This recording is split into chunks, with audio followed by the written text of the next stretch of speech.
কোনো ক্যাম্পাসে যদি কেউ গুপ্ত রাজনীতি করে থাকে তার বিরুদ্ধে আইনানুগ ব্যবস্থা নিতে হবে। আমরা সেই দাবি জানিয়েছি। এখন আমরা ধৈর্য সহকারে অপেক্ষা করছি যে স্বাভাবিক যারা সত্যিকার অর্থে মুক্তিযুদ্ধের চেতনাকে বিশ্বাস করে, এবং আপনি কখনো অস্বীকার করতে পারবেন না যে 1971 সালে এই দেশে গণহত্যা হয়েছে। এটি কোনোভাবেই কোনো ভাষায় আপনি এটি ব্যাখ্যা করতে পারবেন না। অবশ্যই গণহত্যা হয়েছে।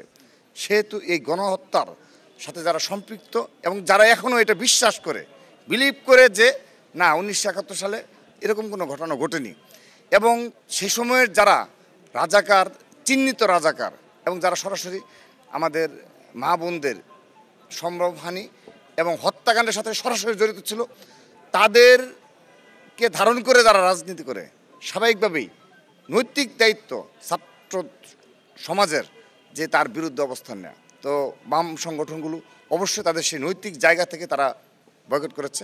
তো আমরা কিন্তু বয়কট করিনি, ছাত্রদল বয়কট করিনি, কারণ ছাত্রদল সুযোগ দিয়েছে।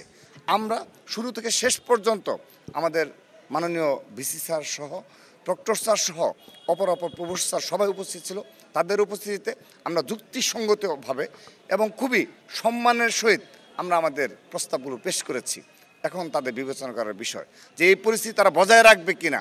অবশ্যই সেখানে আমরা সর্বসম্মতিক্রমে প্রায় 21টি ছাত্র সংগঠন ছিল, সেখানে শুধুমাত্র গণ অধিকার পরিষদ ব্যতীত সকল ছাত্র সংগঠন এই গুপ্ত রাজনীতির বিরুদ্ধে অবস্থান নিয়েছে।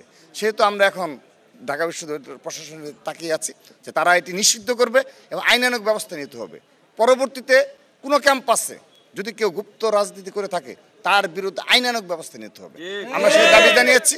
এখন আমরা ধৈর্য সহকারে অপেক্ষা করছি যে ছাত্র রাজনীতির ক্যাম্পাস, হল এবং অন্যান্য যে স্পেস রয়েছে সেখানে ছাত্র রাজনীতি কী রূপে চলমান থাকবে তার একটা রুটম্যাপ হয়তো বা তারা করবে, রূপরেখা প্রণয়ন করবে।